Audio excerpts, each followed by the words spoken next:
Hi, this is Don, and I'm an old school kind of guy. One topic keeps coming up, and as the title says, it's algae.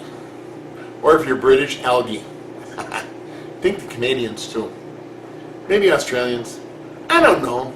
Maybe Americans are the only idiots that call it algae. Whatever. I call it algae. And so that's what I'm going to talk about is algae.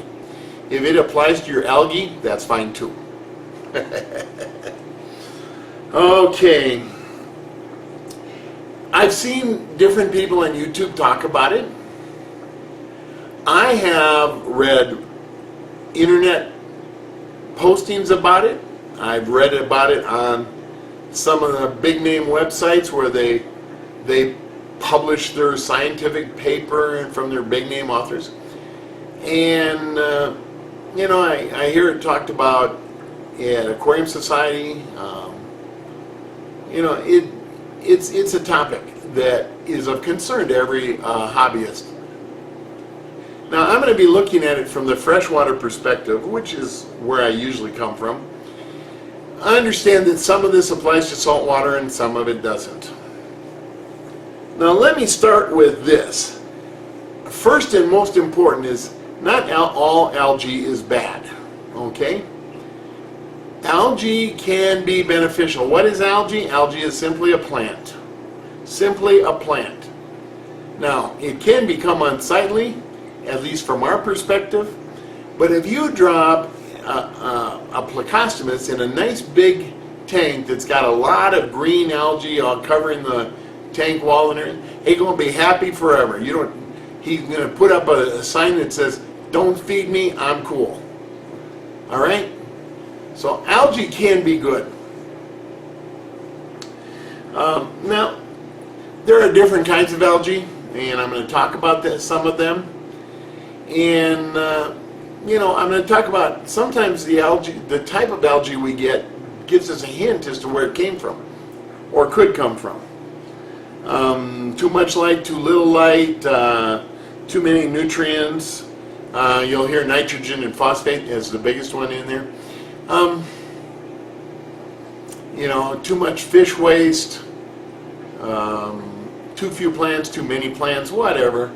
I don't know what I'll think of as I'm going through. I've got some notes, but I don't have everything typed out in detail. I'm probably going to talk about this a whole lot longer than maybe you want to listen to, but I promise there will be some good stuff in here.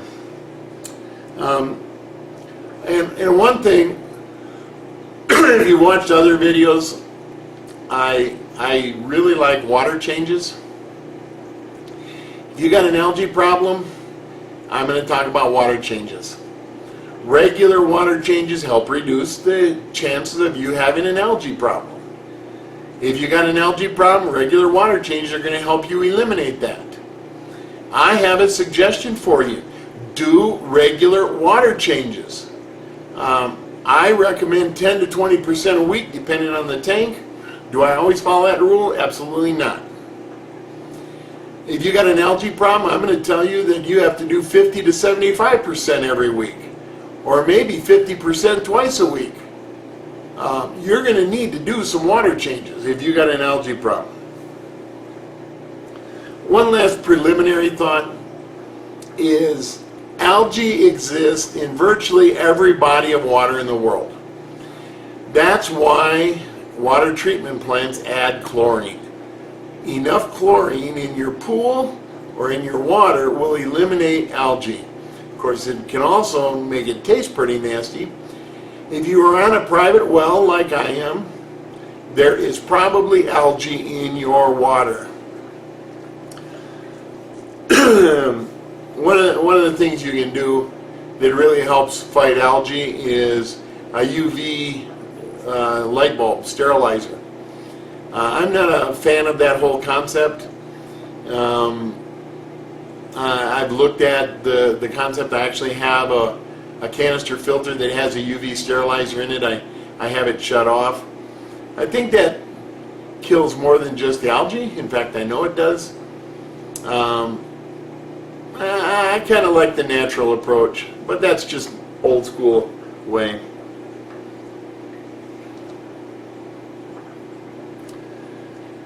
Okay, so let's start with brown algae. Why brown? Because I don't know, but I'm going to start with brown algae. This is one that I don't like. It tends to form in clumps when your nitrogen levels are low, when your phosphate and nitrate levels are high. It tends to come about with new tanks, especially. You run too much light on a new tank that wasn't properly cycled.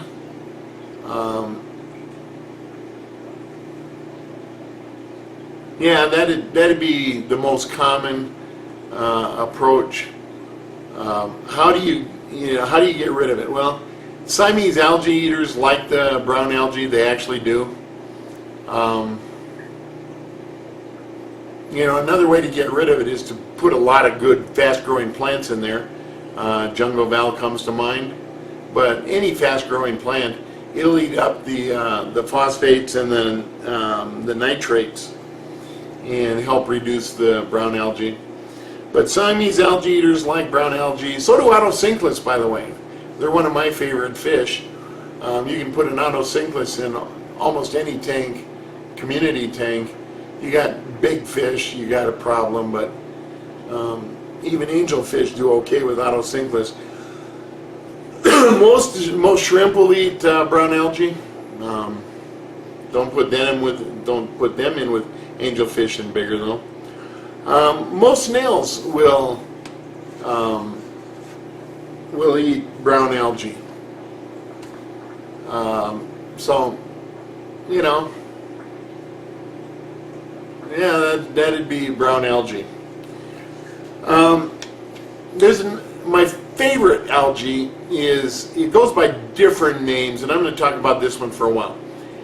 I don't like brown. I do like this one. It's called green algae. It's called blanket algae. If you have an algae bloom, I'll talk about that.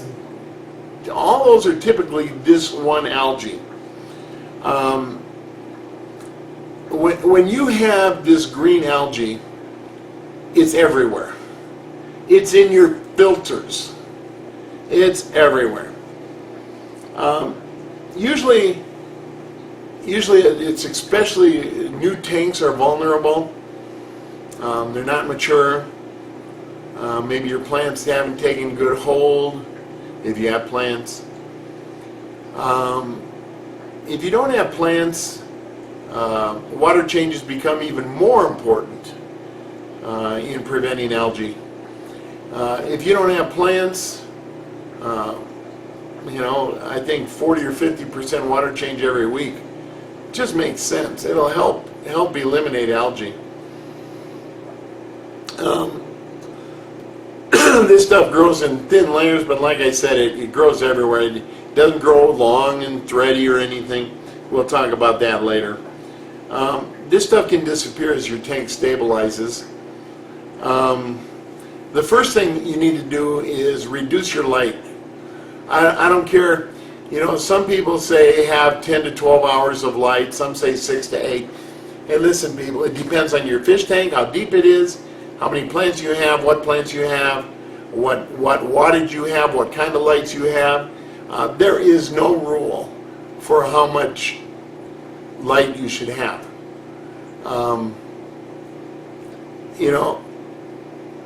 I don't need any rule. If I see green algae growing, reduce the lighting.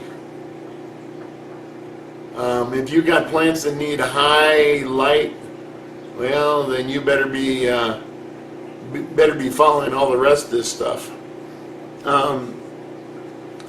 Those UV filters, they will work on this stuff because, like I say, it's everywhere. UV filters will kill it. Unfortunately, unless you got a whole bunch of UV filters on a whole bunch of canisters and you got a whole very high water turnover, you're never going to kill all the green algae with UV lights. Because it's only going to get the stuff in the water, the stuff that's already on the glass and the substrate on the plants, on the filter intake, if you got sponges on that, UV lights aren't going to get to those. So you're only killing the stuff that's in the water. The reason I like this algae is because many fish like it, and I happen to like some of those fish. Two of my favorites are Autocinclus and Cistrus, bristlenose catfish. And I actually have some gobies that like it. And many of the live bearers like algae, this algae in particular, and other fish. Snails and shrimp love this algae. They just love it. Okay, so I thought I'd throw in some old school approaches on how to get rid of this green algae. And this actually works on some other algae too, but I just thought I'd throw them in here. The first one is willow trees.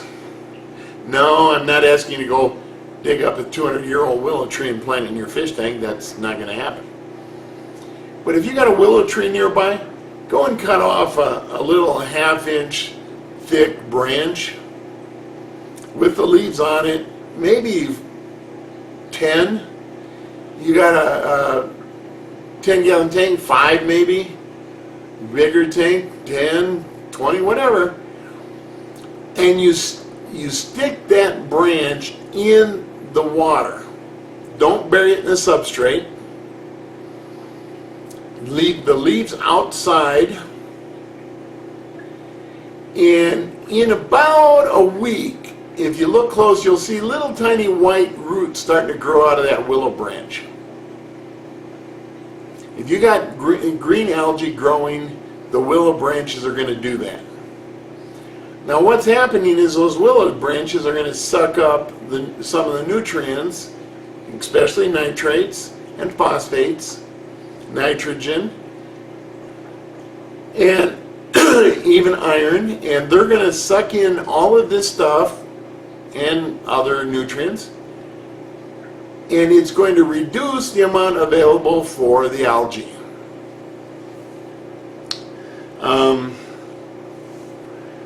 I don't know the rule.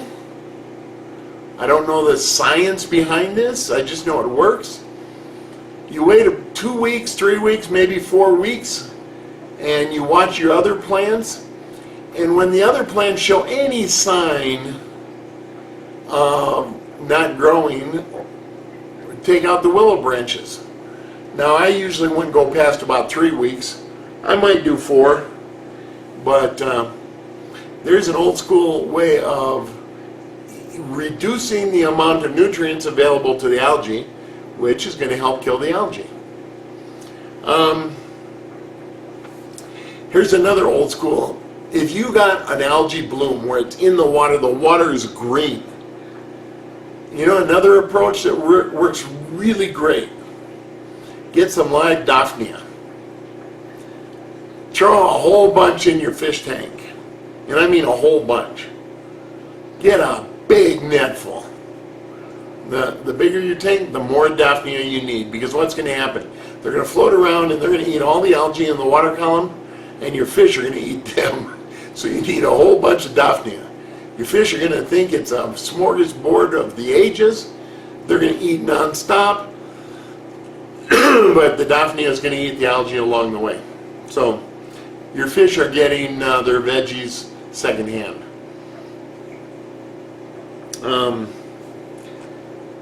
Here's one for you that I don't really know too much about. I've never used it. I've heard about it, and I do know pond keepers that use it. Is barley straw extract. What does that mean? I don't know. But it's an old approach. Guys used to take barley straw extract and throw it in their filter.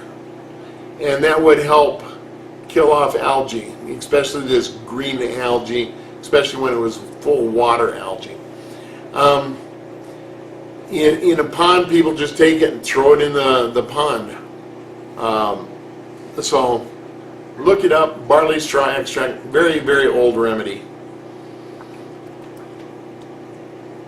And then of course there's the modern approaches where you have anti-algae pellets and tablets and whatnot. I don't like chemicals, I say that over and over. So I don't typically use that approach, but that's just me. Now a similar algae to that one is called green spot or hard green algae. And as you might guess, green spot, so unlike the green algae I was just talking about, this grows in spots or hard green algae. It's a harder algae. You aren't going to find a lot of fish that like it. Usually it indicates you have low phosphate levels. You get the bright green when you have high phosphate, you get the hard green when you got low phosphate. So add some phosphate, it'll help your plants. Maybe your CO2 level's low. Check your CO2 level, and if it's low, well, you can add a CO2 diffuser, but you know the easy way to treat low CO2 is to just either remove some fish or add some plants. And again, fast growing plants treat the water faster. Jungle Val is one of the fastest growing I've ever seen. So somebody said, well, but the jungle Val grows so fast nothing else gets a chance. Well, trim off the top of it all the time. It'll keep growing. Hard to kill that stuff. It's almost as hard to kill as algae. Well, not quite, but okay. Very few fish will eat this hard green algae. Snails will eat it. Most snails. Probably the snails that nobody likes, like pond snails. They'll eat it. They also reproduce like crazy, and that's why nobody likes them. I like them, but what can I say? I'm told a mono shrimp will eat this stuff. I haven't heard about other shrimp eating it. I don't know. But take it for what it's worth. Investigate for yourself. Another algae that pops up in my tanks, and I'm not a big fan of it, but I don't panic. I don't totally object to it, is called thread or beard algae. Now all these names I've given you, some people call it by one name, some by another. Some say thread algae is different from beard algae. I'm not going to make those distinctions, okay? This is just my classification. Algae comes in thousands of varieties. I'm just trying to lump them into a few groups. Thread or beard algae, this stuff can grow to a foot long. I've never had it that long. 3, 4, 5 inches, maybe 6. That's about as long as I ever let it get. It usually grows on your plants, but I've got some, or I've had some that grew on my driftwood, but usually it grows on the plants. It can be green, it can be brown, and even blackish. It's really the brown stuff, but it just gets really dark. That just means there's more iron there. This stuff usually grows when there's low CO2 and low phosphate levels. Adding supplements, fertilizer for phosphates and CO2. There are liquid CO2 additives or additives that create CO2. I don't know how they work. Go look it up. But as I said, this stuff usually indicates, especially the brownish, blackish stuff, too much iron. Too much iron. So maybe you're supplementing with the wrong stuff. Either that or you live in like northern Wisconsin where all the well water tastes like it's rusty. Yeah, I started there, okay? Thread or beard algae, water changes.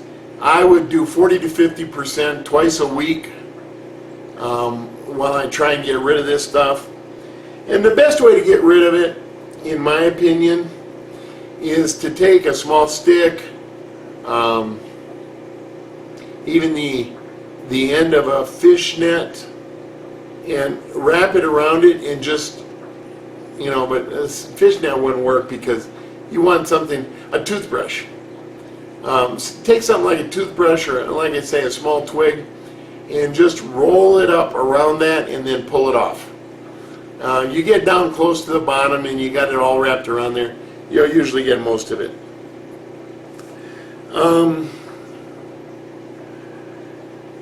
I've never seen snails eating on this stuff. I'm told a mono shrimp will eat it, but that the other shrimp don't eat it. And the only fish I've ever heard of that will eat this stuff would be the Siamese algae eater. And I'm not a fan of that fish, so.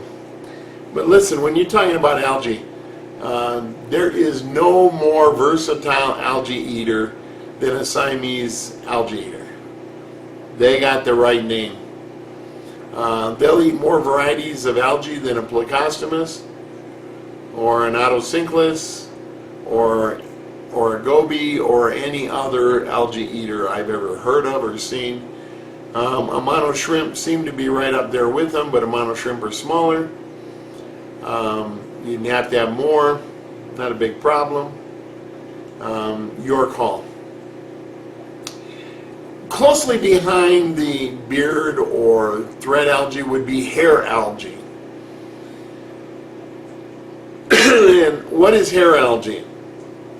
Usually it's a paler green, sometimes almost grayish. Although I've seen it in a brownish color variety.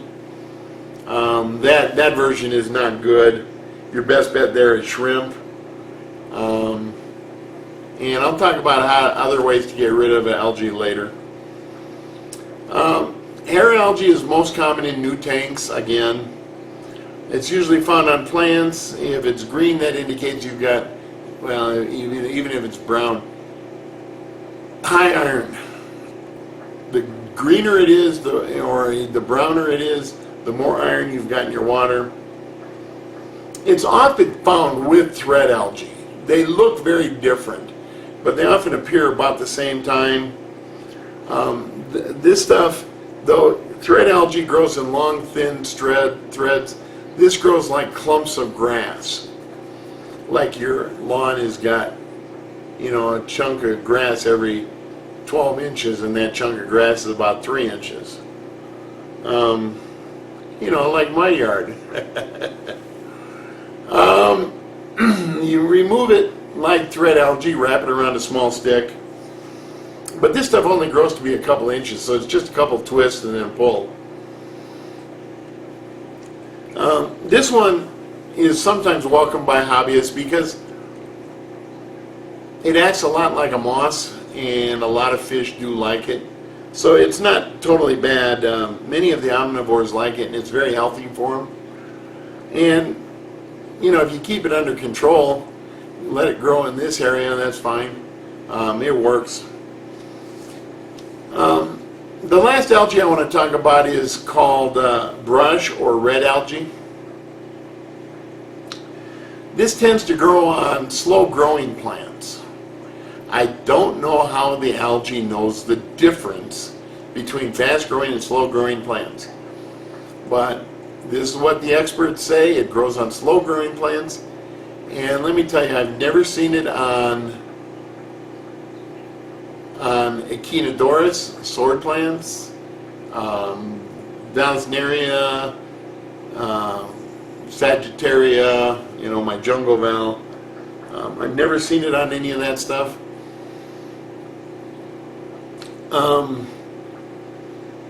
It might grow to be about 1 inch long, and it's hard to remove by hand. Siamese algae eaters are probably the only ones you'll find eating this. Nearite snails are said to be fond of it, but I haven't heard about any other snails eating it. And then there's one last thing algae I want to talk about, if you will. before I go into how to get rid of algae. Blue-green algae. This is not actually an algae. Alrighty then. Well, as I'm editing this video, I find it's pretty long. So I'm going to cut it right here, and I'm going to split it in two. So part 2 will be coming up, any day now whenever I get around to uploading it. In part 2, we're going to start with what's called blue-green algae. You can look ahead and study it for yourself. It ain't algae. Well, sort of, kind of. And then we're going to talk about the methods of getting rid of algae besides buying Siamese algae eaters and a mono shrimp.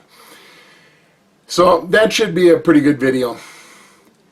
Hey, in the meanwhile, don't forget to have some fun in your hobby. Bye.